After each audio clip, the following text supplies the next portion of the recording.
नमस्कार दोस्तों, editorial discussion में एक बार फिर से आपका बहुत बहुत स्वागत है। डेट आज की 28 अप्रैल 2026।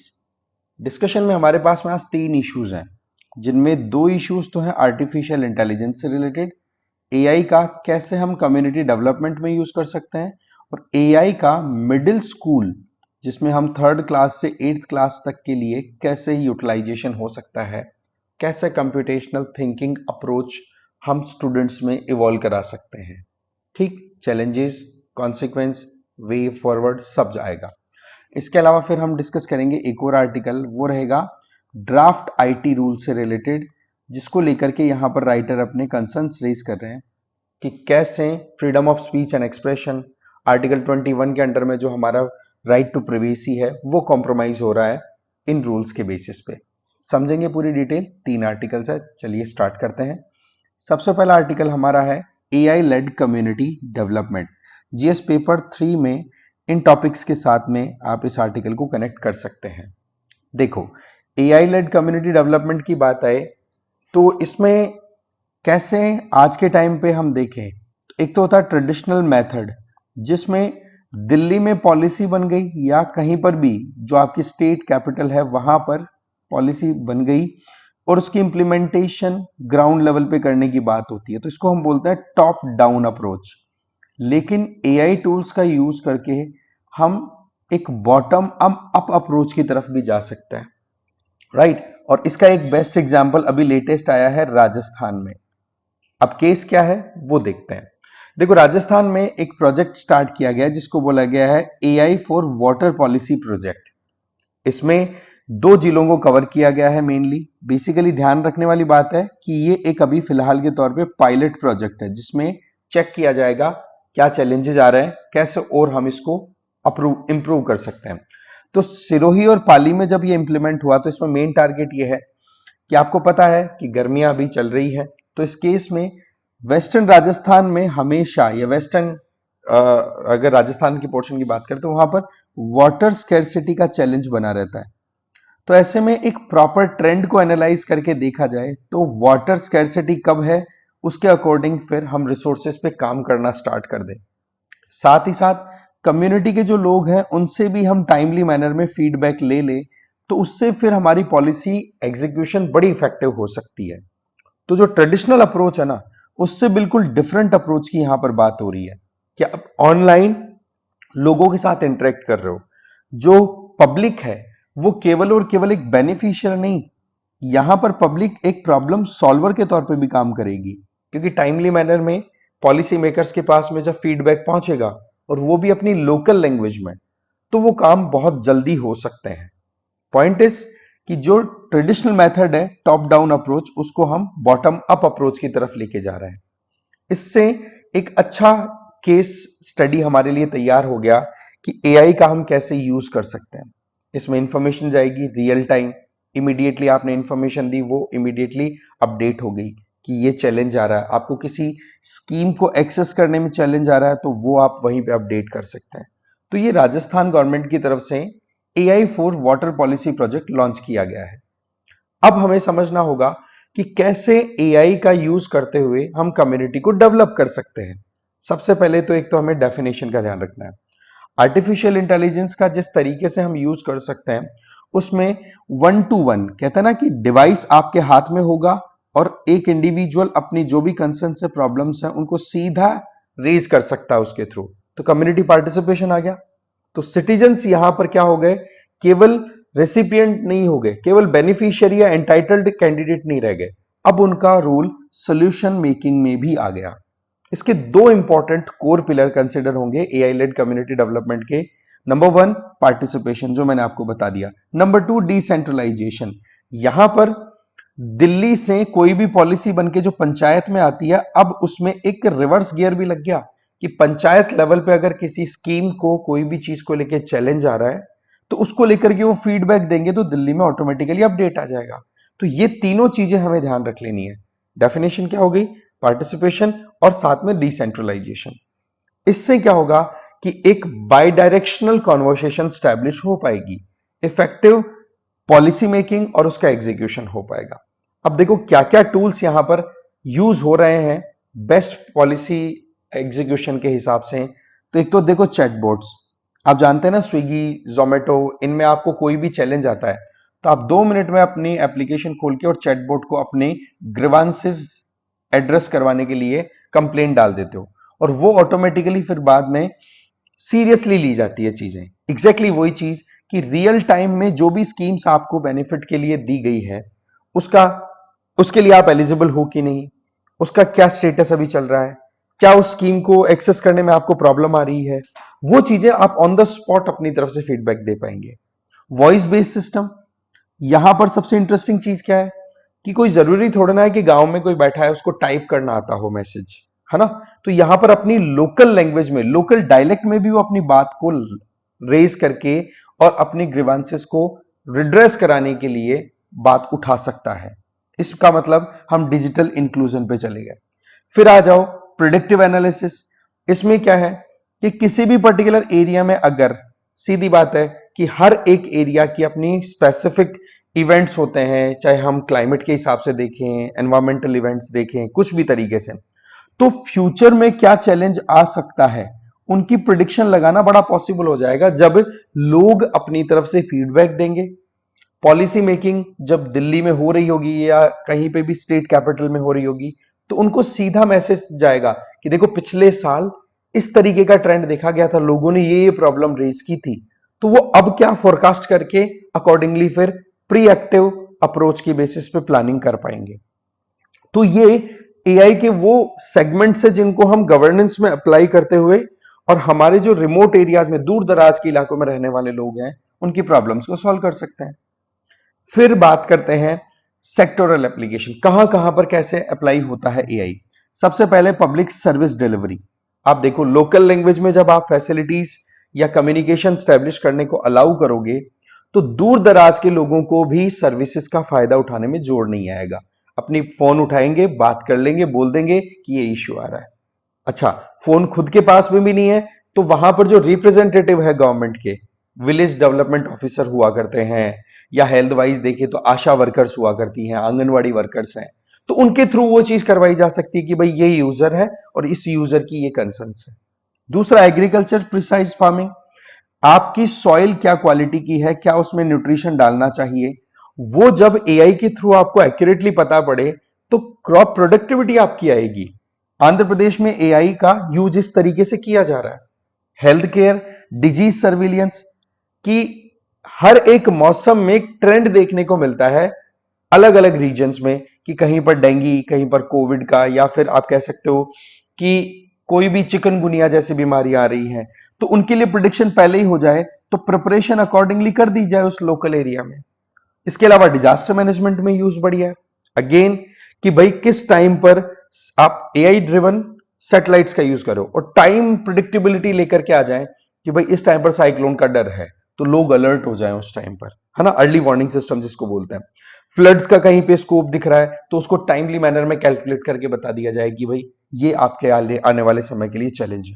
वो चीजें urban governance, smart cities, real time में ट्रैफिक को मैनेज करना। सीधी बात, आपने नोटिस किया होगा कि शहरों में एक रोड पे तो लंबी लाइन लगी हुई है और दूसरी रोड पे छोटी सी है, लेकिन दोनों रोड का अगर हम ट्रैफिक लाइट का अगर देखें टाइमिंग बराबर सा चलता है तो ये एक अपने आप में लंबी लाइन वालों को तो परेशान कर देगा और इधर खाली रोड पड़ी है तो भी कोई वही ग्रीन सिग्नल चल रहा है। तो ऐसे में रियल टाइम अगर एडजस्टमेंट हो जाए कि हाँ भाई यहां पर अभी ट्रैफिक कम है तो इन लोगों को थोड़ा कम समय में ट्रैफिक पास करवा दो और जिसमें लंबी लाइन लगी हुई है उसको थोड़ा ज्यादा दे दिया जाए। ये यूज हो रहा है वैसे देखा जाए तो इस तरीके से हम इंफ्रास्ट्रक्चर में एफिशिएंसी भी ला सकते हैं। तो ये एआई के एप्लीकेशन है गवर्नेंस में। और कहां आता है वेलफेयर टारगेटिंग। सीधी बात है कि हम डुप्लीकेट जो भी बेनिफिशियरीज है उनको एलिमिनेट करें। अभी आपको पता है ना एसआईआर क्यों किया गया था कि डुप्लीकेट बेनिफिशियरीज को हमें हटाना है, राइट। तो वही चीज, या डुप्लीकेट जो वोटर्स हैं जिनकी डेथ हो गई, जिनका नाम अभी भी चल रहा है, उनको हटाना है, तो एग्जैक्टली वही चीज यहां पर हम कर सकते हैं, है ना। नहीं तो क्या होता है आपको पता है, लूप होल्स का फायदा उठा करके लोग बहुत गफले कर देते हैं। टैक्सेशन प्रोजेक्शन में इनकम टैक्स डिपार्टमेंट की तरफ से यूज किया गया कि कौन टैक्स पे नहीं कर रहा जबकि वो टैक्स बेस में आ रहा है, तो उसमें एआई हेल्प करता है। एनवायरमेंटल मॉनिटरिंग, कहीं पर अगर माइनिंग, डिफॉरेस्टेशन, किसी भी तरीके की प्रॉब्लम एनवायरनमेंट के हिसाब से हो रही है तो उसको रियल टाइम में सैटेलाइट के बेसिस पे डिटेक्ट करना और वहां पर एक्शन लेना। Law enforcement and productive policing, simple बात है कि जिस तरीके की सिचुएशन सेंसिटिव एरियाज में दिख जाए, मानो कि कहीं पर कोई क्राइम रेट ज्यादा आ रही है किसी एक एरिया में, तो वहां पर हम सीसीटीवी कैमरा एआई बेस्ड अगर इंस्टॉलेशन कर दें तो वो क्या करेगा, फेशियल रिकॉग्निशन करवा करके और जल्दी से हेल्प करवा देगा, क्योंकि इंटीग्रेटेड सिस्टम रहता है इसमें। तो कहीं पे क्राइम किया एक्स जगह पे, पर वही फेशियल रिकॉग्निशन एग्जैक्ट हुआ कहां पे, जी जगह पे या वाई जगह पे, तो ऑटोमेटिकली वहां की पुलिस, वहां के जो भी सिक्योरिटी फोर्सेज है उनको अलर्ट कर दिया जाएगा कि यहां पर ये केस है, जल्दी से उसको अरेस्ट करो। तो ये एक बेनिफिट है। लेकिन यहां पर एक मुद्दा आ रहा है, वो आता है सिविल लिबर्टीज का, क्योंकि सीधी बात है, आम आदमी की भी तो पूरी इंफॉर्मेशन फेशियल रिकॉग्निशन के बेसिस पे सरकार के पास जा रही है, तो वो थोड़ा चैलेंजिंग भी है। इसके अलावा सोशल इंक्लूजन, आप देखो कि जिन महिलाओं को या जिन लोगों को अपनी खुद की मतलब बाइलिंग कहते हैं डायलेक्ट में बोलने की आदत है, वो इंग्लिश या हिंदी में नहीं बोल पा रही है, तो उस केस में उनको उनकी लोकल लैंग्वेज में कम्युनिकेशन होगा, नंबर वन। नंबर टू, जो महिलाएं या फिर जो मार्जिनलाइज कम्युनिटी के लोग डायरेक्टली कॉन्फ्रंट नहीं कर पा रहे हैं गवर्नमेंट के अथॉरिटीज को, वो एआई चैटबॉट के थ्रू अपनी बात को सीधा पहुंचा सकते हैं कि देखो जी मेरी ये प्रॉब्लम है, इस प्रॉब्लम को सॉल्व नहीं किया जा रहा है आपके रिप्रेजेंटेटिव के द्वारा। तो वो चीजें फिर ऑटोमेटिकली जब दिल्ली तक, सेंटर तक पहुंचेगी तो एक अपने आप ही सोल्यूशन निकलेगा और रिस्क भी नहीं हुआ कि हाँ भाई ये प्रॉब्लम यहां पर हो रही है, किसने बात उठाई, मैं भी देख लेता हूं, राइट।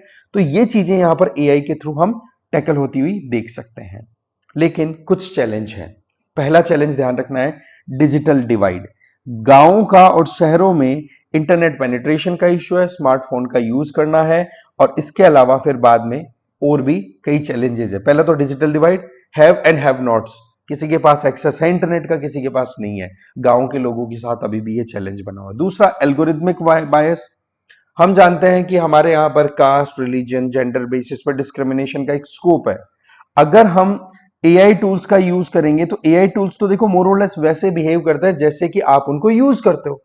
अब अगर जिस डेटा का यूज करके आपने एआई टूल को ट्रेनिंग दी है वही बायस्ड है, तो एल्गोरिदम में भी बायस आ सकती है, तो फिर वहां पर वो कैसे रिएक्ट करेगा, वो भी बायसनेस ही आएगी। तो ये एक चैलेंज है। तीसरा, कैपेसिटी गैप। जो गवर्नमेंट के रिप्रेजेंटेटिव्स हैं, कोई जरूरी थोड़े ना कि वो स्किल्ड एनफ है ना, उनके पास में भी कमजोरियां, प्रॉब्लम हो सकती है, तो हमें इसको गैप को फुलफिल करना होगा। ट्रस्ट डेफिसिट, मैंने बताया कि एक तो आप डेटा कलेक्ट कर रहे हो अपने एआई टूल को ट्रेन करने के लिए, अब लोगों को टारगेटेड मैनर में उनके बेनिफिट्स डिलीवर करने के लिए, लेकिन आपके पास डेटा अगर रहता है तो उस डेटा का यूज करके सर्विलांस भी तो कर सकती है ना गवर्नमेंट। आपके ऊपर मॉनिटरिंग कर रही है, आपके डेटा को देखते हुए आपके ऊपर कंट्रोल करने की कोशिश कर रही है, तो वो चीजें फिर विश्वास को भी कम कर देती हैं। फिर data quality, garbage in garbage out.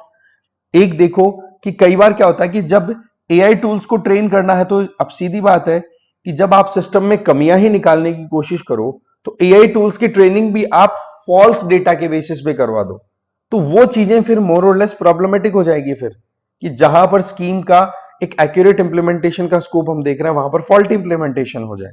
और फिर बाद में लास्ट चैलेंज आ जाएगा, सस्टेनेबिलिटी एंड स्केलेबिलिटी। मैंने बताया कि पायलट प्रोजेक्ट होते हैं, अभी हमने देखे पाली और सिरोही में ही तो इंप्लीमेंट हो रहा है ना। आप लार्जर स्केल पे इंप्लीमेंट करते हो तो बहुत पैसा चाहिए होता है, तो क्या वहां पर गवर्नमेंट उतनी फंडिंग एलोकेट करेगी? तो ये हमारे सामने कुछ चैलेंजेस भी आते हैं। फिर आता है सोल्यूशन। जो चैलेंज आ गए ना उनका सोल्यूशन हमें देखना है। सबसे पहले डिजिटल इंफ्रास्ट्रक्चर को हमें बढ़ावा देना है। हमारे पास में भारत नेट जैसे प्लेटफॉर्म्स अवेलेबल है, तो क्यों ना डिजिटल इंक्लूजन पे हम काम करें। जो लोग पीछे हट रह रहे हैं उनकी कनेक्टिविटी इंश्योर की जाए, चाहे इंटरनेट हो, स्मार्टफोन्स हो, etcetera. Number two, build capacity of local institutions. जो लोग एक्चुअल में कम्युनिटी के साथ इंटरेक्ट करते हैं उन लोगों को एआई टूल्स भी चलाने आने चाहिए और लोकल्स के साथ कम्युनिकेट करना भी आना चाहिए, वो सिखाया जाए। तीसरा, एथिकल और एआई फ्रेमवर्क। सीधी बात है कि बायसनेस को अवॉइड करना बहुत ज्यादा जरूरी है, नहीं तो समाज में जो प्रॉब्लम चल रही है उनको खत्म करना हमारे लिए बहुत ज्यादा मुश्किल हो जाएगा। चौथा, एआई और ह्यूमन कोलैबोरेशन। हम केवल आर्टिफिशियल इंटेलिजेंस टूल को ही आगे कर दें और उसी के बेसिस पर सारी चीजें ऑटोमेशन पे ले आए तो वो ठीक नहीं है। हमें ह्यूमन कनेक्शन साथ रखना होगा, जैसे कि हमारे फ्रंटलाइन वर्कर, आशा वर्कर, पंचायत मेंबर या फिर आंगनबाड़ी वर्कर, उनको हमेशा एआई टूल्स यूज करना सिखाना है और उनके साथ में आगे लेके जाना है। अगेन, एआई ह्यूमन को रिप्लेस ना करे, क्योंकि फिर उसके कॉन्सिक्वेंसेस कई निकलते हैं, राइट। तो इस तरीके, क्योंकि कई बार क्या होता है, एआई तो क्या है, हाँ भाई आप बोलोगे प्रॉब्लम, उसने सॉल्यूशन दे दिया। आप एलिजिबल नहीं हो तो वो ऑन द स्पॉट बोलेगा कि भाई एलिजिबल नहीं हो, आपके लिए कोई फैसिलिटी नहीं है। तो वहां पर अगर कोई दुखी है, परेशान है, तो उनको जो एक एम्पैथी चाहिए वो आप नहीं दिला पाओगे एआई के थ्रू। तो वहां पर वो हमारे रिप्रेजेंटेटिव जो होंगे वो दे पाएंगे। सही है, तो ये हमें थोड़ा ध्यान रखना है। अब हमारे पास में कुछ कीवर्ड्स हैं, इनको हमें एज इट इज याद करने की कोशिश करनी है, और आंसर राइटिंग में जब यूज करोगे ना तो मार्क्स एक्सट्रैक्ट होंगे शानदार। पीवाईक्यू देखो, प्रीलिम्स में 2020 में आया हुआ है एआई कैपेबिलिटी पे। फिर जीएस पेपर 2 और जीएस पेपर 3 में 2019 और 23 में क्वेश्चन आया हुआ है।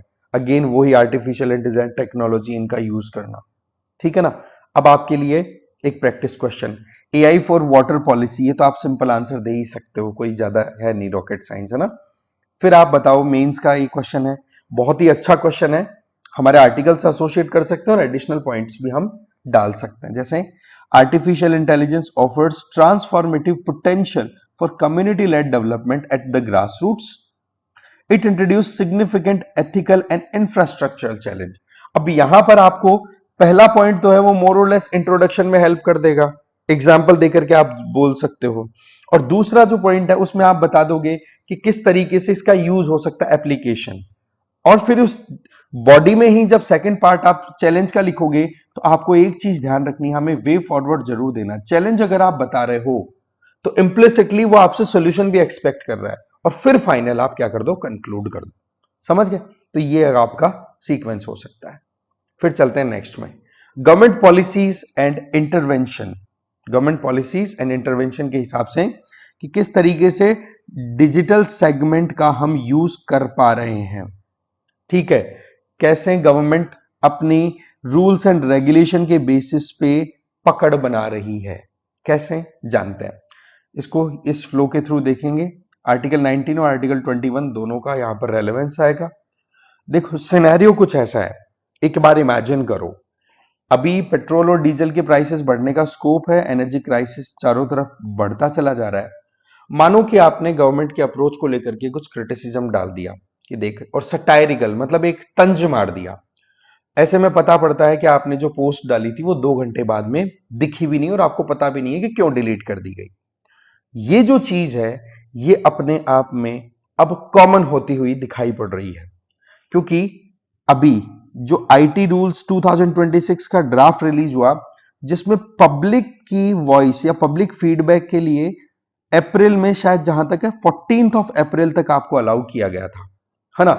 तो इतने कम समय में एक तो नोटिफिकेशन आना और पब्लिक से फिर बिना पूछे ही उनका डेटा डिलीट कर देना या बिना बताए, ये एक अपने आप में शैडो बैनिंग हो गई। शैडो बैनिंग का मतलब सिंपल हो गया कि साइलेंटली आपके द्वारा डाला हुआ जो कंटेंट है उसको साइलेंटली साइडलाइन कर दिया गया। और इसमें रोल किसका रहा, मानो कि आपने गवर्नमेंट के खिलाफ में आवाज उठाई, तो गवर्नमेंट या स्टेट जो है वो जिस पर्टिकुलर सोशल मीडिया प्लेटफॉर्म पर आपने पोस्ट डाली उसको गाइड करेंगे और उसको बोल देंगे कि भाई आप ये पर्टिकुलर पोस्ट को हटा दो। अब वो पोस्ट को नहीं हटाएंगे तो उस पर्टिकुलर सोशल मीडिया प्लेटफॉर्म को खतरा है, और हटा देंगे तो फिर उसमें किसको प्रॉब्लम है, केवल यूजर को ही तो प्रॉब्लम है जिसने पोस्ट डाली है। तो ये एक अपने आप में बड़ा सवाल है कि जहां हम हमारी डेमोक्रेसी में freedom of speech and expression के लिए आर्टिकल 19 में क्लॉज 1 के तहत बात करते हैं, उसका वायलेशन हुआ कि नहीं, यहां पर क्या सवाल नहीं उठाया जा सकता, इस बात को लेकर के ही यहां पर मुद्दा आ रहा है। देखा जाए तो पहले भी इस तरीके से हटाने के प्रोविजंस है रहे हैं, लेकिन कोई प्रॉपर वहां पर लीगल नोटिस या कुछ ना कुछ ऐसे इश्यूज आने चाहिए जिनमें कोर्ट की ओपिनियन डेफिनेटली हो। तो ये तो मोर और लेस एक इंडिविजुअल की बात कहने की जो राइट है उसको ही आपने खत्म कर दिया। तो ये है मेन कंसर्निंग मुद्दा। अब हमारे पास में कुछ कॉन्सेप्ट्स हैं जिनको हमें समझना होगा। सबसे पहले सेफ हार्बर, जो कि आईटी एक्ट में सेक्शन 79 के तहत है। सेफ हार्बर का मतलब यह है कि गवर्नमेंट की तरफ से जो भी सोशल मीडिया इंटरमीडिएरी या जो प्लेटफॉर्म्स हैं उनको एक स्टेटस दिया जाता है कि आप के प्लेटफॉर्म पे अगर कोई भी कंटेंट शेयर किया जाता है तो उस कंटेंट को शेयर करने वाला जो यूजर है ना, वो ही जिम्मेदार है। सोशल मीडिया प्लेटफॉर्म तो केवल एक प्लेटफॉर्म है। अब उस प्लेटफॉर्म को प्लेटफॉर्म तब तक कंसीडर किया जाएगा जब तक वो गवर्नमेंट की गाइडलाइंस को माने। ये चीज अभी अपडेट कर दी। सिंपल बात है कि अगर किसी यूजर ने पोस्ट डाला और वो गवर्नमेंट की टेंडेंसी के अगेंस्ट जा रहा है, तो सोशल मीडिया प्लेटफॉर्म को गवर्नमेंट ने अगर डायरेक्ट कर दिया कि उस पोस्ट को हटाओ, तो सोशल मीडिया प्लेटफॉर्म को वो काम करना होगा। अगर नहीं किया तो 79 सेक्शन के तहत जो सेफ हार्बर, एक सेफ जोन आपको दे रखी है, वो नहीं मिलेगी। तो ये बात हमें समझनी। दूसरी, डेलीगेटेड लेजिस्लेशन। हमें पता है कि हमारे यहां पर एक्ट्स बनाने का काम कहां पर होता है? पार्लियामेंट में। और पार्लियामेंट एक्ट बनाती है, वो बिल्कुल बेयर एक्ट होता है। फिर उनसे रूल रेगुलेशन, उनकी एग्जीक्यूशन को लेकर के पावर है मोर और लेस एग्जीक्यूटिव्स के हाथ में रहती है। तो ये एक तरीके से पावर डेलीगेशन हो गया। अब हो क्या रहा है कि यहां पर एक्ट जो बन रहा है उसकी लिमिट से बियॉन्ड जाकर के, उसके प्रोविजन से भी और ज्यादा बढ़ के सरकार के द्वारा, जो एग्जीक्यूटिव है उनकी तरफ से रूल्स बनाए जा रहे हैं। तो ये हो गया आपका डेलीगेटेड लेजिस्लेशन, और उसमें भी एक तरीके से एग्जीक्यूटिव्स ने अपनी ज्यादा पकड़ बना ली। तो ये तो एक तरीके से जो बैलेंसिंग पावर है आर्टिकल 50 के तहत, है ना, जिसमें लेजिस्लेचर, एग्जीक्यूटिव, जुडिशरी के बीच बैलेंस है, वो डिस्टर्ब हुआ। फिर आता है एक चिलिंग इफेक्ट। अगर आप इस तरीके से सेंसरशिप लगाते चले जाओगे कि एक इंडिविजुअल ने कोई पोस्ट डाली और उसको आपने हटवा दिया, राइट, तो ये क्या हुआ? सेंसरशिप ही तो हुई ना एक तरीके से, कि ये काम की चीज नहीं, हटाओ हटाओ, ये बहुत प्रॉब्लम क्रिएट कर सकता है। समझ रहे हैं बात को? तो उस केस में फिर लोग अपना स्पीच एंड एक्सप्रेशन का जो राइट है, अधिकार है, उसको ही फिर बाद में यूज करना बंद कर देंगे। तो ये तो एक चिलिंग इफेक्ट आ गया। और जब लोग बोलना ही बंद कर देंगे तो फिर डेमोक्रेसी में कैसे पता पड़ेगा कि क्या चीज गलत हो रही है, क्या सही हो रही है? तो ये 3 पॉइंटर्स हमारे लिए समझने बहुत ज्यादा जरूरी है।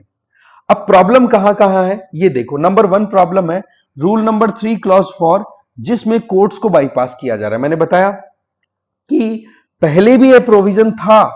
जैसे श्रेया सिंगल केस है 2015 का, उसमें साफ साफ ये प्रोविजन है कि किसी भी सोशल मीडिया पोस्ट को हटाने के ऑर्डर्स दिए जा सकते हैं और सोशल मीडिया प्लेटफॉर्म उसको हटा सकता है। लेकिन उसके पीछे प्रॉपर कोर्ट की इंक्वायरी, ऑर्डर्स, कुछ ना कुछ तो होने चाहिए। रीजनेबल रेस्ट्रिक्शन का लॉजिक तो होना चाहिए एटलीस्ट, है ना?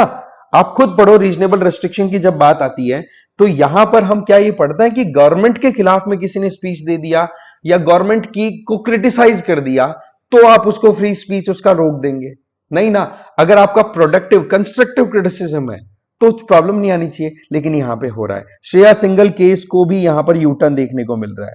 पहला ऑब्जेक्शन, अभी आईटी रूल क्या कह रहे हैं कि कोई एडवाइजरी कुछ नहीं है, इनफॉर्मल मैनर में गवर्नमेंट कहेगी सोशल मीडिया प्लेटफॉर्म को हटाना है कंटेंट, तो हट जाएगा, क्योंकि सोशल मीडिया प्लेटफॉर्म को भी अपना सेफ हार्बर वाला जो स्कोप है वो बचाए रखना है। फिर आ जाओ दूसरा, रूल नंबर 8, जिसमें ऑर्डिनरी सिटीजन्स के ऊपर एकदम नजरें गड़ा के रखी जाएगी। इसमें देखा जाए तो जो लार्ज मीडिया हाउस और जो पब्लिशर्स हैं उन पे तो देखो सेंसरशिप पहले से चल रही है ना? वहां पर वो रेंडमली कुछ भी न्यूज अगर बनाने की सोचे तो नहीं बना सकते। लेकिन सोशल मीडिया पे क्या होता है आपको पता है ना, कि आपको कोई चीज के ऊपर कोई ओपिनियन आपका बना तो आप बना अपना पोस्ट डाल सकते हैं। मुझे लगा मैं डाल सकता हूं। तो उस केस में अगर मैं अपना ओपिनियन किसी भी इशू को लेकर के डाल रहा हूं तो अब मेरे ऊपर भी सेंसरशिप लगा दी, आप पर भी लगा दी, एग्जैक्टली वैसे ही जैसे कोई बड़ा मीडिया हाउस और कोई भी पब्लिशर अपनी तरफ से कोई भी चीज रिलीज कर रहा है। तो ये एक अपने आप में freedom of speech and expression के ऊपर सीधा सवाल आ गया। और ये चीज तो बॉम्बे हाई कोर्ट ने 2021 में भी हाईलाइट की थी कि 2021 में इसी तरीके से रूल्स लाए गए थे और कहा था कि freedom of speech and expression को आप यहां पर खत्म कर रहे हो तो ये हम स्टक डाउन करते हैं। मद्रास हाई कोर्ट ने भी 2021 में ऐसा ही कुछ कहा था और वही चीज अब 2026 में सरकार फिर से करना चाह रही है। फिर आ जाओ problem number 3, inter departmental committees. देखो ये कमिटीज का मेन रोल होता है कि पब्लिक की कोई प्रॉब्लम आए तो उनको सॉल्व करना, पर यहां पर ये इंटर डिपार्टमेंटल कमिटीज अब सर्विलांस का काम करने वाली है कि कहीं पर भी कोई इशू अगर आ रहा है और उस इशू को अगर सरकार की तरफ से हाईलाइट कर दिया गया, particularly ministry of information and broadcasting की तरफ से, तो फिर उस मामले को फिर रफा दफा वहीं के वहीं किया जाएगा। कंटेंट मॉडरेशन पे काम किया जाएगा कि क्या चीज हमें अलाउ करनी है, क्या नहीं करनी। तो ये तो कंप्लीट सेंसरशिप का एक स्कोप हो गया। और दूसरा सबसे इंटरेस्टिंग चीज कि जिस इंडिविजुअल की पोस्ट को आप हटा रहे हो उसको आप इन्फॉर्म भी नहीं कर रहे, इसका मतलब क्या ये नेचुरल जस्टिस कही जाएगी? भाई सीधी बात है, मेरे खिलाफ में या मेरे कोई इशू पे कोई एक्शन हो रहा है तो एटलीस्ट मुझे पता होना चाहिए और मेरे को बोलने का अधिकार भी होना चाहिए कि क्यों मैंने वो पोस्ट डाली। लेकिन आप वहां पर कंप्लीटली क्या कर रहे हो, हटा ही रहे हो चीजों को। तो ये अपने आप में बड़ी कंसर्निंग चीजें बता रहे हैं। फिर इसी को हम समझ सकते हैं कि इंटर डिपार्टमेंटल कमिटीज जो हैं वो अब सेंसरशिप टूल के तौर पे काम करेंगी, ना कि ग्रीवांस रिड्रेसल के तौर पे, राइट। फिर चौथा प्रॉब्लम डेटा रिटेंशन। यहां पर बड़ी इंटरेस्टिंग चीज क्या निकल के आ रही है कि हमें पता है आर्टिकल 21 के तहत पुट्टा स्वामी केस में 2017 में सुप्रीम कोर्ट ने राइट टू प्रिवेसी को राइट टू लाइफ का पार्ट बना दिया। लेकिन अभी क्या हो रहा है ड्राफ्ट में कि जो पर्सनल डेटा है, मान लो आपने कोई अकाउंट बनाया, ध्यान से समझना, आपने कोई सोशल मीडिया प्लेटफॉर्म पे अकाउंट बनाया और वो वहां से जो कुछ भी आपने पोस्ट डाली थी, सारा जो काम किया था उसको गवर्नमेंट रेगुलेट कर रही है, वो तो हमने ऑलरेडी डिस्कस कर लिया। लेकिन अब आप चाहते हो कि यार मुझे इस प्लेटफॉर्म को छोड़ना है। अब उस प्लेटफॉर्म को आप छोड़ने की कोशिश करोगे तो इन गाइडलाइंस के तहत ये है कि डेटा जो है, पर्सनल डेटा, अकाउंट का डेटा, वो मोर और लेस लंबे समय तक रखा जाएगा। अब एक तो ये होता है कि लंबे समय तक रखा जाने का पर्पस ये हो जाता है कि चलो ठीक है, अकाउंट की सिक्योरिटी रखनी है, कोई डुप्लीकेट इंफॉर्मेशन ना क्रिएट कर दे। लेकिन सबसे बड़ा इशू क्या आ रहा है कि लंबे समय तक अगर डेटा कोई मेंटेन करके चल रहा है तो यहां पर एक अधिकार की बात आती है जो अभी तक किसी ने फाइनलाइज अभी तक किया नहीं है। वेस्टर्न कंट्रीज में बहुत ज्यादा ये न्यूज में रहता है, राइट टू बी फॉरगॉटन। वो यहां पर अप्लाई नहीं हो रहा। इसका मतलब डेटा अगर सोशल मीडिया प्लेटफॉर्म्स के साथ रहेगा तो सर्विलांस भी वो करते रहेंगे। तो लंबे समय तक अगर डेटा हमारा रहा तो उसका खतरा, हैकर्स हमारी इंफॉर्मेशन निकाल करके हमारे ही अकाउंट्स को साफ कर सकते हैं। तो ये एक अपने आप में चौथा चैलेंज आ गया। इसको आप पुट्टा स्वामी केस के साथ कनेक्ट कर ही सकते हो, राइट टू प्रिवेसी का सीधा वायलेशन हो रहा है कि नहीं, राइट। फिर बात आती है कि इसके लिए क्या हमारे पास में कोई जजमेंट है, इसको कैसे बैलेंस कर सकते हैं। केस है 1986 का, इंडियन एक्सप्रेस का, Indian express versus union of India. इसमें यह कहा था सुप्रीम कोर्ट ने, याद रखने वाली बात है, बड़ी इंटरेस्टिंग चीज है कि जो एक्ट है ना, उस एक्ट को अगर पार्लियामेंट की तरफ से उसके रूल रेगुलेशंस के लिए डेलीगेशन के लिए भेजा जा रहा है एग्जीक्यूटिव्स के लिए कि भाई आप रूल्स बना लीजिए, इंप्लीमेंट करिए, तो उस एक्ट के प्रोविजन से बाहर जाकर के आप ना बनाए कोई भी रूल्स। तो ये चीज यहां पर समझनी होगी आईटी एक्ट के बेसिस पर कि आईटी रूल्स हैं वो आईटी एक्ट के बाहर ना जाए। नंबर 2, श्रेया सिंगल केस है 2015 का, उसमें क्या कहा कि जब तक आपके पास में कोई लीगल नोटिस ना हो किसी पोस्ट के अगेंस्ट में कार्रवाई करने की, कोर्ट ऑर्डर ना हो, प्रॉपर एक नेचुरल जस्टिस के बेसिस पे जिसकी पोस्ट आप हटा रहे हो उसको कम से कम बोलने का अधिकार तो दो कि भाई आपने क्यों डाला, क्या आपकी वजह थी, क्या आपको दिखा। वहां यहां पर आप ब्लैंकेट बैन लगा रहे हो, राइट। फिर पुट्टा स्वामी केस, राइट टू प्रिवेसी। तो ये तीनों केसेस सीधी बात है यहां पर सीधे एप्लीकेबल होते हैं। Got my point. अब देखो पब्लिक कंसल्टेशन कंसर्न, ये मैंने बताया कि 14 अप्रैल लास्ट डेट थी इन ड्राफ्ट रूल्स की और एकदम से रिलीज होकर के पब्लिक को पता, हमें भी आज, आप बताना मुझे कि आपको कब पता पड़ा कि इस तरीके से रूल्स आए और आपके पास में कट ऑफ डेट आई हुई है कि इस तारीख तक आप अपना फीडबैक दे सकते हो जिससे कि ड्राफ्ट में अपडेट किया जा सके। कितना कम विंडो दिया जाता है। तो ये एक अपने आप में बड़ी कंसर्निंग बात है। अब इस आर्टिकल के तहत आपके लिए कुछ इंपॉर्टेंट कीवर्ड्स हैं। हमने चिलिंग इफेक्ट को समझा, डेलीगेशन को समझा, फंक्शन क्रीप की बात करें। फंक्शन क्रीप का मतलब कि आपने डेटा एक पर्पस के लिए यूज किसी और पर्पस के लिए कर रहे हो, अगेन राइट टू प्रिवेसी वाला मामला। एग्जीक्यूटिव आउटरीच, अगेन वही बात कि आप डेलीगेट कर रहे हो पावर को, तो एक्ट जो है उसके बाहर रूल्स नहीं जाने चाहिए। प्रीएम्प्टिव सेंसरशिप, जिस तरीके से मीडिया हाउस, लार्ज पब्लिशर्स, उन पे आप रेगुलेशन लगाते हो वो एक इंडिविजुअल के ओपिनियन पे लगा रहे हो। और फिर सेफ हार्बर वाला कॉन्सेप्ट हमने देख लिया। तो मोरलेस ये चीजें आपको अच्छे से समझ में आ चुकी होंगी। फिर आप प्रैक्टिस क्वेश्चन देख लो मेंस का। Evaluate the implication of the draft information technology rule 2026 on freedom of speech and expression in India. How do these rules challenge established judicial precedent like Shreya Singhal? तो आपके पास में cases हमने 3 देखे, Indian express का 1985, Shreya single case 2015 और पुट्टा स्वामी case 2021। तो तीनों को कोट आप करने वाले हैं। सबसे पहले तो ये रूल्स क्या है, क्या प्रोविजन रखते हैं, फिर उसमें आप अपनी तरफ से हाईलाइट कर सकते हैं कि क्या प्रॉब्लम्स आ रही हैं, प्रॉब्लम्स के साथ में केस कौन कौन से हैं, केसेस के साथ में आप वे फॉरवर्ड जरूर अपनी तरफ से सजेस्ट करें। ध्यान रखना, प्रॉब्लम ही हाईलाइट करके नहीं छोड़ना, वे फॉरवर्ड, और फिर बाद में कंक्लूजन अपनी तरफ से फाइनल दे सकते हैं। ठीक है, तो ये चीजें मोर और लेस एक फ्लो का हमारा सीक्वेंस रहेगा। अब बताओ, राइट टू प्रिवेसी किस आर्टिकल के तहत है, बताओ जरा। ठीक है, नेक्स्ट हमारा आर्टिकल है can middle school students engage with AI. देखो सीबीएसई का जो कैरिकुलम है ना, सीबीएसई स्कूल्स में इस टाइम पर 2026-27 का जो ये सेशन है उसमें आर्टिफिशियल इंटेलिजेंस को क्लास 3 से 8 तक इंटीग्रेट किया गया है। ये बहुत ही इनोवेटिव और बहुत इंपॉर्टेंट अपने आप में, क्योंकि एक तो हमारी नेशनल एजुकेशन पॉलिसी 2020 है वो है, और साथ ही साथ हमारा नेशनल कैरिकुलम फ्रेमवर्क है फॉर स्कूल एजुकेशन। ये दोनों के दोनों इशारा करते हैं कि लेटेस्ट टेक्नोलॉजी बेसिस पर हमें एजुकेशन प्रोवाइड करनी है। तो ऐसे में सीबीएसई के इस इनिशिएटिव के क्या मायने हैं समझते हैं डिटेल में। देखो, इसका जो मेन सीक्वेंस है वो मैंने बता दिया। अब देखो इसमें क्या है जी। सबसे पहली चीज कंप्यूटेशनल थिंकिंग। एक तो होता है कंप्यूटर और एक होता है कंप्यूटेशनल थिंकिंग। एक होता है कैलकुलेटर, एक कैलकुलेटेड थिंकिंग। आप समझिए, कैलकुलेटर में तो हमें पता है कि कोई भी चीज हमें करनी है तो उसका एक सिंपल प्रोसेस है, आपको उसी रिपीट मोड पे चलना है, जिसके चलते एक तरीके से रोट लर्निंग जो है वो डेवलप हो जाती है ब्रेन में। वहीं पर कंप्यूटेशन या कंप्यूटर वाले सेगमेंट में जाए तो वहां पर हम चलते हैं लॉजिक्स पर, कि जिस तरीके की सिचुएशन है उसके अकॉर्डिंग हमें एक्शन लेना है। ऐसा नहीं कि एक डायरेक्शन में चल रहे हैं तो उसके अलावा दूसरा कोई और तरीका नहीं है। वही चीज हमें एजुकेशन में लेकर के आनी है। वो कैसे आ सकती है? तो कंप्यूटेशनल थिंकिंग जो होती है ना, उसके 4 मेन पैरामीटर हैं। एक तो होता है डीकंपोजिशन। आप कोई भी बड़ी प्रॉब्लम आए उसको ब्रेक्स में तोड़ लो, है ना, जिससे कि आपको एग्जैक्टली पता पड़े कि इसके कितने पिलर्स हैं, कितने डिसिप्लिन है, एग्जैक्टली वैसे जैसे आप अपने सिलेबस को ब्रेक करते हो। दूसरा होता है पैटर्न रिकॉग्निशन। अब सीधी बात है कि हम हमारी तैयारी करते हैं तो पीवाईक्यूज को एनालाइज करते ही है ना, कि क्या ट्रेंड रहा है, कौन सी थीम्स रिपीट हो रही हैं।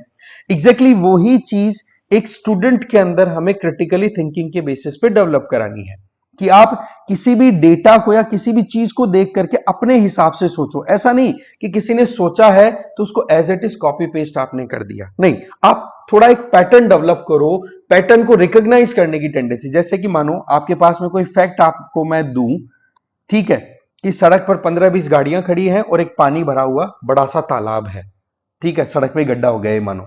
अब उसको लेकर के, उस इमेज को लेकर के आपके दिमाग में इंडिविजुअली क्या आ रही है वो आप अलग अलग सोच रहे हैं, आप सब लोग। वही चीज हमें स्टूडेंट्स में लेके आनी है। फिर बात आती है एब्स्ट्रैक्शन। सिंपल, पढ़ना कितना है बताया जाता ना, क्या नहीं पढ़ना ये बताना जरूरी है यूपीएससी प्रिपरेशन के दौरान। वो मोर और लेस यहां पर है कि भाई आप उन्हीं चीजों पर ध्यान दो जो आपकी प्रॉब्लम को सॉल्व करने में हेल्प कर सके। और फिर आता है algorithmic thinking. Step by step आपको चलते आगे चले जाना है। जब ये प्रोसेस आपका रहता है तो ऑटोमेटिकली आप प्रॉब्लम को सॉल्व कर पाएंगे एक लॉजिक के बेसिस पे। और यही चीज आज के समय में नीडेड है अगर हम स्टूडेंट्स की लाइफ की बात करें। ठीक, जैसे मैंने बताया कि एक तो कैलकुलेटर बेसिस कैलकुलेशन होती है और एक कंप्यूटेशनल बेसिस पे आपकी थिंकिंग होती है। कैलकुलेटर तो सिंपल है, फिक्स्ड रूल है, जितना इनपुट दिया उसके हिसाब से आउटपुट आ जाएगा, सबको पता है, बस प्रोसेस आप दिमाग में लेते हैं। वहीं पर एआई का मैकेनिज्म क्या करता है कि आप एक क्रिटिकल थिंकिंग डेवलप कर पाते हैं, आप लॉजिक्स पे चल पाते हैं, आपका टारगेट क्या है वो समझ पाते हैं, आप रिवर्स इंजीनियरिंग कर पाते हैं कि प्रॉब्लम से कैसे हम धीरे धीरे उल्टा चलते हुए सोल्यूशन की तरफ जा सकते हैं, जिससे कि आप प्रिडिक्ट कर सको चीजों के बारे में, अपना खुद का एक फॉर्मूला तैयार कर सको। राइट, ये एग्जैक्टली वैसे ही है जैसे कि आप YouTube देखते हैं और आपके पास में आपकी जो वॉचिंग टेंडेंसी उसके हिसाब से आपके पास में सॉल्यूशन आते चले जाते हैं, कि आज आपने एडिटोरियल देखा तो कल आपके पास में दूसरा कोई इंपॉर्टेंट उसी से रिलेटेड कोई टॉपिक का वीडियो आ जाएगा। तो वो जो प्रोसेस है वो रेलेवेंस क्रिएट करता है। एब्स्ट्रैक्शन इसी को तो बोलते हैं कि आपके लिए जरूरत है वो आपने पिक किया। तो दोनों की डिफरेंस को आप अच्छे से समझ जाइए। अब देखो सीबीएसई का प्लान क्या है 2026-27 के इस सेशन में, तीसरी से 8वीं क्लास तक इंप्लीमेंट किया जा रहा है, जिसमें मेन टारगेट क्या है कि हम नेशनल एजुकेशन पॉलिसी 2020 और जो नेशनल कैरिकुलम फ्रेमवर्क है स्कूल एजुकेशन के लिए उनको हम एग्जीक्यूट करें। इसमें क्या टारगेट है? एक तो क्रॉस डिसिप्लिनरी अप्रोच, मतलब अलग अलग सब्जेक्ट, एनवायरमेंट, ईवीएस भी आप पढ़ते हो, मैथ भी आप पढ़ते हो, साइंस भी आप पढ़ते हो, सब में एआई का यूज किया जाए। और कैसे एक बार एआई का यूज करना आप सीख रहे हो तो उसको कैसे आप दूसरी जगह पे भी अप्लाई कर पा रहे हो। दूसरा, यहां पर नो कोड एआई के ऊपर काम किया जाएगा। नो कोड एआई का मतलब क्या हो गया कि एक तो होता है कि आर्टिफिशियल इंटेलिजेंस टूल्स आप डेवलप करते हो जब आप खुद लॉजिक्स तैयार करते हो, खुद कोडिंग करते हो, तब जाके आपका प्रोडक्ट तैयार होता है। लेकिन यहां पर आपको पहले से बने हुए एआई के छोटे छोटे सेगमेंट्स दिखेंगे, उनको आपको असेंबल करना है और फिर आप एक तरीके से नया एआई टूल तैयार कर लेंगे। क्योंकि अब ये तीसरी से 8वीं क्लास तक के बच्चों का ही है। नो डाउट आपके दिमाग में आ चुकी होगी कि सर ये जो लॉजिक और कोडिंग वाला कॉन्सेप्ट है, ये ही तो मेन चीज है, यही तो आना चाहिए। लेकिन हम बात कर रहे हैं 3rd to 8th क्लास तक स्टूडेंट्स की, तो वहां पर वो कम से कम उसके लिए यूज टू हो। ग्लोबल अगर देखें तो भारत ही नहीं, यूरोप में भी देखो, यूरोप, ओईसीडी कंट्रीज, यूनेस्को भी अपनी अप्रोच में कहता है कि भाई डिजिटल लिटरेसी को हमें बढ़ाने की जरूरत है। यूएसए में के 12 का मतलब आप समझिए, के का मतलब केजी, किंडरगार्टन, और 12 का मतलब हो गया क्लास 12। वहां पर इससे प्रोग्रेसिव मैनर में वहां पर एआई एजुकेशन इंटीग्रेटेड है। समझ गए बात को, ये हमें ध्यान रखना है। अब देखो सवाल क्या है, क्या इतना आसान रहेगा, क्या कोई चैलेंज नहीं आएगा? जी बिल्कुल आएगा। ये वर्ड्स बड़े इंपॉर्टेंट है, कीवर्ड्स है। एक तो एंथ्रोपोमॉर्फिज्म, ये बहुत इंपॉर्टेंट वर्ड है कि हम एआई टूल्स को जब यूज करना बच्चों को सिखाते हैं तो बच्चों को लगता है कि एआई टूल्स ही रियल लाइफ है, वो वर्चुअलिटी में ही खो जाते हैं। ह्यूमन जो एक वैल्यू होती है उसको वो खो देते हैं। जैसे कईयों के साथ देखा गया है कि एलेक्सा को बोल करके गाना चला लिया, एलेक्सा को बोल करके उनको लगता है कि हाँ जी हम ये काम करवा सकते हैं, तो उनको लगता है कि ह्यूमन से ज्यादा इंपॉर्टेंट तो एलेक्सा होगी जो हमारी बात मानती है। तो ये एक अपने आप में ह्यूमन रिप्लेसमेंट का जो अप्रोच डेवलप होती है, ये खतरनाक है, इससे हमें बचाना होगा। दूसरा, एआई बायस और मिसलीडिंग डेटा, अगेन वही बात जो हमने कम्युनिटी डेवलपमेंट में बात की थी कि किस तरीके से एआई टूल्स जो डेवलप किए जा रहे हैं उनको जो डेटा दिया जा रहा है, इनपुट दिया जा रहा है, उसमें वो क्या समझ रहे हैं, उसी के हिसाब से वो ट्रेनिंग करेंगे। अगर वहां पर कास्ट, जेंडर के बेसिस पर डिस्क्रिमिनेटरी अप्रोच रही तो प्रॉब्लम हो सकती है। फिर digital safety and privacy, article 21 again आ गया कि एआई लिटरेसी में हमें यह भी देखना होगा कि एक इंडिविजुअल और कम्युनिटी का या फिर जो स्कूल के बच्चे हैं उनका डेटा भी तो वो पिक करना है, तो राइट टू प्राइवेसी प्रोटेक्ट रहे। तो ये हमारे पास में 3 चैलेंजेस भी हैं। सोल्यूशन, सबसे पहले तो मैंने बताया नो कोड एआई टूल पे काम किया जा रहा है, तो थोड़ा सा लॉजिक्स पर भी हमें पुश करने की जरूरत है। ऐसा ना हो कि हाँ भाई हमारे पास में 4-5 टूल है, क्राफ्टिंग कर दिया और नया एआई टूल तैयार कर दिया। थोड़ा लॉजिक्स पे भी हमें विद द टाइम बच्चों को लाना होगा। दूसरा, क्रॉस डिसिप्लिनरी लर्निंग, एक ही सब्जेक्ट नहीं, अलग अलग सेगमेंट में एआई को कैसे यूज किया जा सकता है। और दूसरा, एआई जो है वो ह्यूमन का रिप्लेसमेंट नहीं है, एआई को एज अ टूल यूज करो और लॉजिकल थिंकिंग इंडिविजुअल की होनी चाहिए। जैसे कि मुझे मानो कोई वीडियो बनाना है तो मैं एआई टूल्स का यूज करूं कि मुझे उस वीडियो में कहां कहां पर क्या चाहिए, तो मैंने एआई की हेल्प ले ली, पर मेरी थिंकिंग मेरी है, स्क्रिप्ट मेरी है, या एक सीक्वेंस मेरा है, वो वहां पर हम केवल एआई का ले ले तो फिर बाद में ह्यूमन सेकेंडरी बन के रह जाएगा। तो हमें एंथ्रोपोमॉर्फिज्म से बचाने की जरूरत है। और अल्बर्ट आइंस्टाइन के हिसाब से सीधी बात है कि एजुकेशन जो है वो लर्निंग, फैक्ट्स को लर्न करने से रिलेटेड नहीं है, आप कितना क्रिटिकल थिंकिंग कर पाते हैं। तो उसमें एआई आपका हेल्प कर सकती है और उसी पर सीबीएसई ध्यान भी दे रहा है। ये कीवर्ड्स हैं जो आपको ध्यान होने चाहिए जब भी आंसर राइटिंग आप करो। Got the point? फिर बात कर लेते हैं कुछ हमारे प्रीलिम से रिलेटेड। के 12 यूएसए का है ही, एनसीएसई मैंने बता दिया ऑलरेडी आपको ना। कंप्यूटेशनल थिंकिंग के कौन कौन से वो 4 पिलर्स हैं, बड़े इंपॉर्टेंट है प्रीलिम्स के अकॉर्डिंग, है ना। सीबीएसई का एआई कैरिकुलम है, वो किस बेसिस पर इंप्लीमेंट हो रहा है। फिर आपके लिए ये एक यूपीएससी पीवाईक्यू भी है, जरा बताना, ठीक है। या फिर यूं कह दो पीवाईक्यू तो एग्जैक्ट ये आर्टिफिशियल इंटेलिजेंस बेसिस पर है। बहुत ही इंटरेस्टिंग है, देखो आप, है कि इलेक्ट्रिसिटी कंजम्पशन कम होगा या वायरलेस ट्रांसमिशन ऑफ इलेक्ट्रिसिटी भी हो पाएगा। आप सोचो एक बार, है ना। अगर बेसिक पे आपकी कमांड है, सोचो एआई का हम यूज करेंगे तो इलेक्ट्रिसिटी कंजम्पशन तो बढ़ेगा। क्या बिजली को हम वायरलेस भेज सकते हैं? नहीं। लॉजिक्स में तो फिर भी हेल्प कर दे, हमें बीमारी को पता करने में, टेक्स्ट टू स्पीच में करने में, स्पीच टू टेक्स्ट करने में वो हेल्प कर देगा, लेकिन और नहीं। तो ऐसे में 1 और 5 नहीं जाएगा ना आपका। पीवाईक्यू ये देखो, नेशनल एजुकेशन पॉलिसी और सस्टेनेबल डेवलपमेंट गोल 4, इसको कनेक्ट करते हुए क्वेश्चन आया हुआ है 2022 में, ठीक है। तो आप इसका ये फ्लो आराम से देख सकते हैं, और जो हमने आर्टिकल डिस्कस किया है उसके हिसाब से मेंस का ये प्रैक्टिस क्वेश्चन है। Introducing AI in middle school is not a just technical upgrade but a pedagogical necessity. पढ़ाई लिखाई का एक प्रोसेस के चलते ये जरूरी है। Discuss the challenges and global president in AI, integrating AI to the school curriculum. अब चैलेंजेस क्या थे, किस तरीके से स्टार्ट किया गया है, ठीक है, क्यों जरूरी है वो आप बता सकते हो, ठीक है, जिससे कि एक कंप्यूटेशनल थिंकिंग आ सके। कंप्यूटेशनल थिंकिंग के वो चारों पिलर्स आप बता दो। फिर चैलेंजेस में आप बता सकते हो कि कैसे एंथ्रोपोमॉर्फिज्म एक बहुत बड़ा चैलेंज बन सकता है ना, वो आप बता सकते हो। इंटरनेशनल प्रैक्टिसेस, फिर बाद में वे फॉरवर्ड आप जरूर बताओगे कैसे हम प्रॉब्लम्स को सॉल्व कर सकते हैं, टैकल कर सकते हैं, और लास्ट में फिर आप कंक्लूड कर दीजिए। और ध्यान रखने वाली बात है कि चैलेंज एक ये आएगा अर्बन और रूरल वाला, क्योंकि शहरों में जो स्कूल्स हैं वहां पर तो इंटरनेट पेनिट्रेशन भी है, ट्रेन टीचर्स भी हैं, हिंदी इंग्लिश या जो भी लैंग्वेज आपकी चलती है वहां पर डिलीवरी होती है अच्छे से, कैसे यूज कराया जा सकता है, ग्लोबल टेक्नोलॉजी को कैसे यूज करें उसके लिए कहते हैं ना कि प्रोएक्टिवनेस भी होती है शहरों में। लेकिन गांवों में डिजिटल डिवाइड का एक तो सबसे बड़ा चैलेंज, टीचर्स के पास ट्रेनिंग की कमी है और वहां पर इंग्लिश और हिंदी बाइलिंगुअल चलाना बड़ा मुश्किल हो जाता है ना। तो कहने का मतलब जो गांव के चैलेंज है उनको देखना जरूरी है। अगर हमने ये लापरवाही कर दी, शहर और गांव के बीच वाली जो डिवाइड है वो और बढ़ जाएगा, क्योंकि गांव वाले और पीछे रह जाएंगे। ये एक बड़ी इंपॉर्टेंट चीज आ रही है। तो रीजनल लैंग्वेज में कंटेंट हो, टीचर्स की प्रॉपर ट्रेनिंग हो गांव में, ये हमें इंश्योर करना जरूरी है। अदरवाइज एग्जिस्टिंग एजुकेशनल इनइक्वालिटीज जो एक शिक्षा के तौर पर असमानता है वो बढ़ती चली जाएगी, वो हमारे लिए खतरनाक साबित हो सकती है। ठीक है, इस वीडियो में इतना ही था। Thank you very much.